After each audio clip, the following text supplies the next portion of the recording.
కేంద్ర ప్రభుత్వ సహాయ సహకారాలతో అన్ని రంగాల్లో కూడా ముందుకు వెళ్తున్నటువంటి పరిస్థితికి తార్కాణంగా గత వైఫల్యాల నుంచి, గత విచ్ఛిన్నం నుంచి అనుకూలంగా పరిస్థితులు మార్చుకొని రాష్ట్రాన్ని ప్రగతి మార్గంలో తీసుకువెళ్ళి వేలాది కోట్ల లక్షలాది కోట్ల రూపాయలు పెట్టుబడులు ఈ రాష్ట్రంలో వచ్చి పరిస్థితులు వచ్చేటువంటి మంచి వాతావరణంలో ఈ రాష్ట్ర అభివృద్ధి కూడా చూస్తే గతానికి ఇప్పటికి చూస్తే ఈ ఏడాది మొదటి క్వార్టర్లోనే ఏప్రిల్ మే జూన్లో 10.5% మన జిఎస్డిపి పెరిగింది.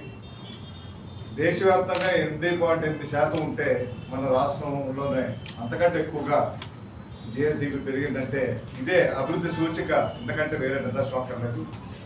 గత ఏడాది అయితే మన రాష్ట్రం 9.8% ఉంది, ఈ ఏడాది 10.5% పెరిగింది.